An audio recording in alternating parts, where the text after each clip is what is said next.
lâu cọ mà có chỉ lệ phải lia sang ham cọ mà có chỉ lệ phân hung cái bò lên phân số hung cái hậu viên EP xây EP ít cái xây đi ông ở tiền ở lệ thảo viên ở cái hậu nào phân số có vật nào lệ number thấy lâu ulang sa pang ho ki ho na ama ho man fan ai ji sun nung kul the pun yo hin ko ki pan ki in lo ko ka ma hele fan ung ki bol kin ai ji number ma ma chen pi ji chon an sei do hi cha pa sei boy hi ko ngai lu the ji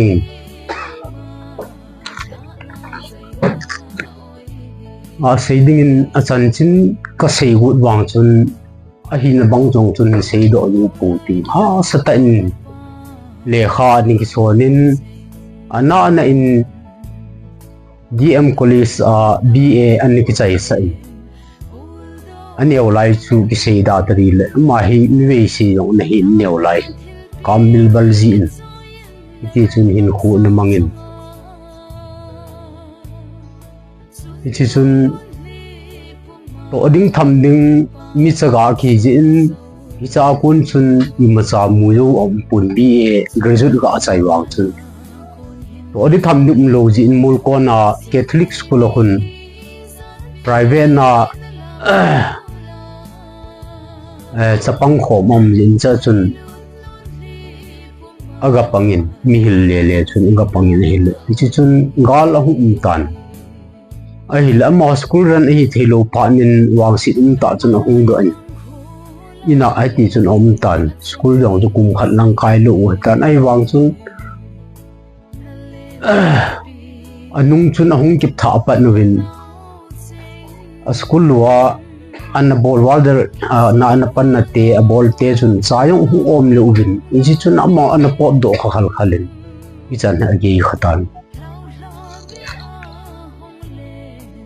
mà hi có sắp pa sei boy hi alim chu quỳ ti yong cho phapun tu ni in armory ko hana ka bat le ameder ho kam kichip na meder ho kam mu chu ga yung wang chu ai pun ka il le jingin ahin tu ni in ka i ni kiti yong le alo ni ji om pun ka sei pen su pham ta hel i pi yong le alung chuin hin rut na te te ni ngai tuin nau te ho sa te ho ko tin hile hinge ti cho se in aban banin ti chun a se ul agam la che ni azo na chun army ho in adal khumu liu hi phat chun lung yong chu gang tan a le wi do ki chan gi chu an ki tu ta chule hi cha chun a u te ho in ki vo pi ding chun a hin tim tawin hele cha chun ana chi khai ke chun hi cha hi pan lowang kho he ti chu ka lunggel na hi hin a hin tu ni in ku ki sung hi i pinam pi hi wa i pi lunggel ini utam ku ki hin ei tong hale ta ni a thi a gan the he su a thu a zan la nam mina cha te thi hoi ka lep lep ni tu ni in cái chunga chu phanin ka o chot jingin kalunggel ki dang be se jingin ama hi apan na jo si a gin ngai ta pang le ato an yo sa gin ngai ta tong khat hi ji chun alaw we yong hin sa pang thul thap chun pang pun hong ki form do jo hin mori a galmi tu ki ha kap tu na au min khulanga UK ho chun man chai ma nei lu po hin yi chun ama hoi man cha nei yun an ti wa le aruga chi hin hi chi ba yong chun a thi na ding an hi tan ai wangin pathin in nu hu don aloi chapang mini ki su khain hi chi chun aloi chapang khat pa cho man yong a khot lang khana aga put da lang khana hi ki honga thala ju ki honga ung su chana na amang chu a keng yong an thau hin cha chun hiti chun party ne o hi jin om na san wa ti win a hi le jiri langa hin a boy san ta na a hu min zairo na ahung bui no hi chi chunga chun ama ho tu ahung tem ki nu bin ti chun a hile chilang chun anakal sung tawin a hile ke yong chun mi na chun isa chu ki ngai lun a ki nin phat jo si a hi kan ki ho pi a advice ka bola hitivin khativin ka ti hin a hile tu ka la hi gal hung khip ta banga ji sun ama ho na yong hi nat ba lo mi thei hi lo gam tu meng la zo gam hi ding dan hin aki ke ho mat thei pun e chi zai ro na yong sun ama le aloi ho gal hun hin hi ti chun mei le gal chu an ka hong ta bangin ho mo bin vat sa ma chu ko vat na hele mi som le gu pham mei ho vat sa ma mi som le gu pham a hi vin ama ho hi lungdon om hle bi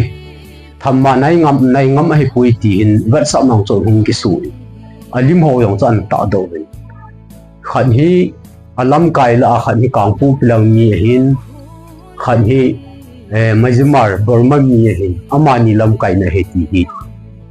mei he te chun an su jan ge chu vat sam chun de ki to a hi le Puni akin kasi nom su ipam tahil hichi kachapa hi kin eile ki that ding le eile ki tha tu ne dinga ka phalla ka sol jong ai pun acha chi ta ngal gal ni ya chu gal sat om luwa hele in yo lo ding wa lung ka ye la chi e kuki hi iti hindiu ham kuki hi ama ku ipi ham tu ne a he ka sapa chung akilang e tong khale jing anu dammo in khadri hi kaza sa hele ahungin ahung chun ken jong boy he pui mai sama gal jong athi dom tan nung chi da tan Thing nuôi hi Thina hin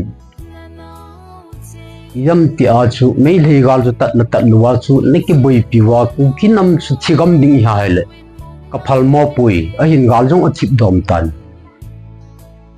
nung chi da tan ti ka zola hele a ki wai hom na su wa he nung chi lo thei yong chu hi lo khan hin tin ama yong pho ai mo pun ke yo ko ki oi mo en Tuni in a Houlim hoin hita banga pang ding yong hi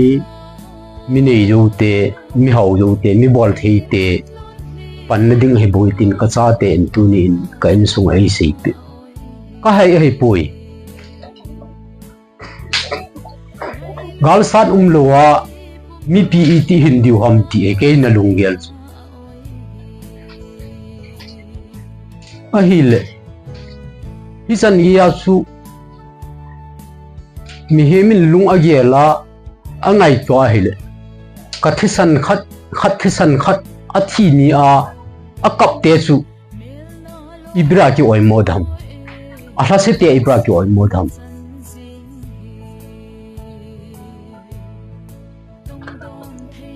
tuni in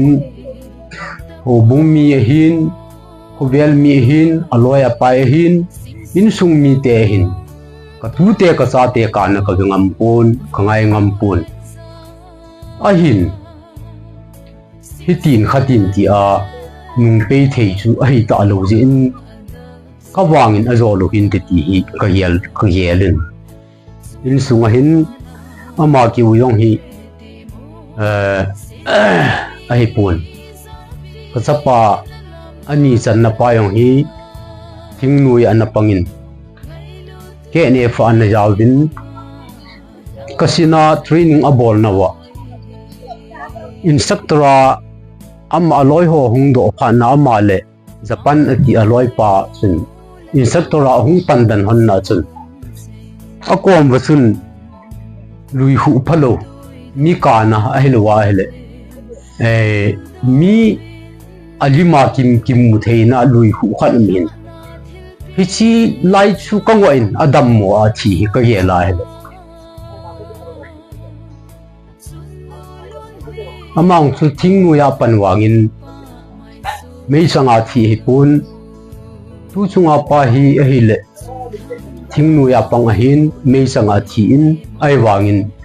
mei sang thi nekin pasal ki than ka sa apun hi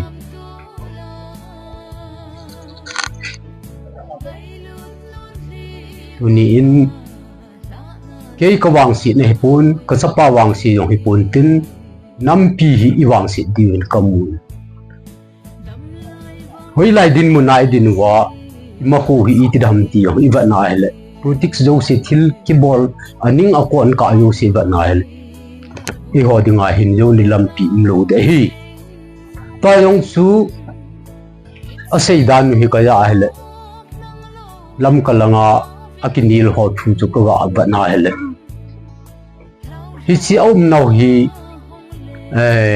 tila om na sung om nau ngai a sum lu dai vi yang atiu hi naga to boulder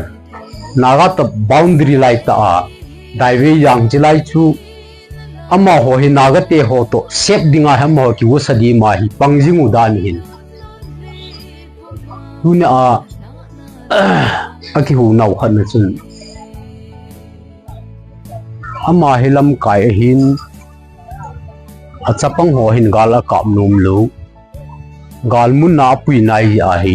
hita hi ki bol kha dam ti yong gin mo thun aki ho ai pin chei le athi sa thi he tan i pi yong le tun la a hita bang kin wang sit ni hi yong le akin ho alung ta hi yong le tu ni la khujit khubeya su piula naw i hungai lu changle tun la pastor pu ven pu ahin hile kapu hin ula naw ka chate ka ti te hol nei bin ta banga ni hung dit mu hi ka ki pa le jingin i pi hi yong le tunia hi nung ko thei phat nom ta pun ke chu awang si ka hetan pi yong le na ho in ngai li ni jala ni hu mo wa ni hu li mo ka ye la hele kin ale thu na ding i ma sa ka nei pun pathin na le thu mai han lang kalung yal bangin Houlim lang za chum ka mo sei do di nam Houlim aji ding dan no ka pun gi chun isan hin ka Houlim na chai tangi sei hi sei wal ki ngai ta mu te ai lo am ho me la in sum mi ten na kitchen the na di bin kan thut sa thei pha wa thun kan thun sa di hin ai mo la chung le thei jong le ki hung le na lai ding he ki ho chang gen thamon na jong an sei ki na lai bin he ti chun ken ka thum pen cho dang hi ki no ai po ama chu a thi dan jong ka he ta bin ai lo wai le adin mun jong ka he ta bin a ki vui na mun ho le a ki vui dan ho be chu video ai lo wai le lima he jong le in thot te bin ka ti le alam kai ho a hin chule civil organization nga lam kai ho an chi ki than sa lo hi elo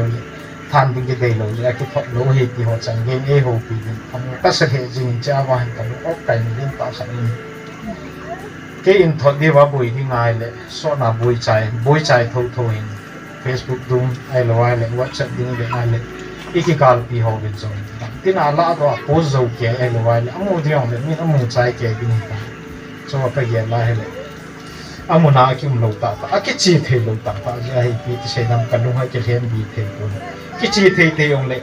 u le naw i ngai du ai lo wa le alam kai lang ho han mang pi jong in thu pi the le chu i de hin lum kim du hin tu ai pi ti se dam ka lung chi mai na chi lo bang in ke yan jin al alim ka mu lo jin ki khana dam se la ki khana a thu ki za thwa ma ki mu lo pa hi pi ti se dam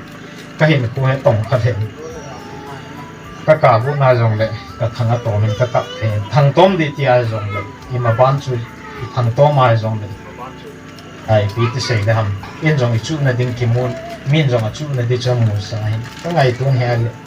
ama bon hin hi chan ge ya ke te na le a giel a ngai tu a to nom chan hi nam pin gal ni na wa hi ki ja kan nam chang khom pi mi khat be ki hu do rong le ti gel ai chan ge ya pang ai lo wal itia ka ki ho na bang chu ka se a hin lai dam sunga chu nang ho hin nang on na man cha cha na man cha na gal ka min ti na wa ka min ai lo wal tong in na ti na wa to hin a hin ko be ta hin lo dam sa be chu a hung kun do na ka ko na te du hi ti he du kwa sa sang pen hi jin a ho bui pi ho ko ma lu han a se ji jong pu i tao jong le i tao kalwa la se ji jong pu lu han ji jong pu he ti chen ama hin khu hi ka ngai tung he ai le a thing pe na se ding a chu a thi dan mo mo hi ama he ki pi dan a chi na dan he la nam pi ai lu ta a chi nam pi thu ding khela ga zo si ga kho lai che gam boi lai zo sia pang a thi dan he ka be e pi te se dam ama tu le ama doi pa chen thiloin le lunggel phat lo si lo wal pi ti ham khat ja thi ama jong dung dam pon tin kyo kan dung dam the pu ka ti chu pu kala ding hi ti ding he ti nei pu i nam ga la chun thingal jing he mel ma khu chun thingal jing be ti hi le he jong he chi e ho nam sunga hen a chi jong he jing in ka ngai tun hi ai le e hap nai si na kham jing the le ka kham jing le no mi a bol ho jong hin pi ngai to e ki ka galin hi bang si e bola ai lo wal thi le ki kai nam sung gen the ki fa ai ki bol jing ham ai lo wai le a ki pi mong mong ai lo wal a cha pang mong mong la tha hi ki mai ho ta ngai to ai hi chita bong inam sung le ai lo wal society sung ba mi ki han la hi nga the ki ham ti ka ngai to le e ma gel chu e ma dei sa chu da ta le ti hi jing ai wang la e ma bol the he pu ka ngai ton he le na ma dinga ai lo wa le pia dinga ai lo wa le ka le tol nam pi hu na dinga thal choi zo si hin the han lang lung no mo na ta bong ma jong le thi na chan ge hin ko na ki pi na hin lang mel ma phut ti lo hin he ta bong hin chon na ki nei the le hi nam sum wa dinga ta dei sa ta khat ai a hin chu ei dei sa ba na he the he pun he jong le tu chunga ka so pi pa ai lo wala ka nau pa thi na hin ke ma hin in phula ding ai lo wai le a si bowling ti jong i ma cha ka gel pon ka nau pa he ka po nat le ka lai nat bo he jing ka bol the i ma cha bol the ka nei pi ama chunga he ta bong nam sunga hi inam lam kai jong aza cha inam mi pi jong aza cha in sung mi jong ki za cha again the jong ei kin awang si jong ei ki ei ki ka wang se pu he ta bong a chunga phut tha na nei ho jong ama jong wang si hi pi ki gel do le pi ka dei sa e pi jin nam te la so pi ai lo apan khom pi ding anam pi hu pi ding that ki pi chu ama jong wang si he do awang se tin ta la nun he chi hi a chai na nam sung wa ding ai lo society sung wa ding pathin a chai na jong pan sa le pi ka sei nom khat le ka lung dei khat a hi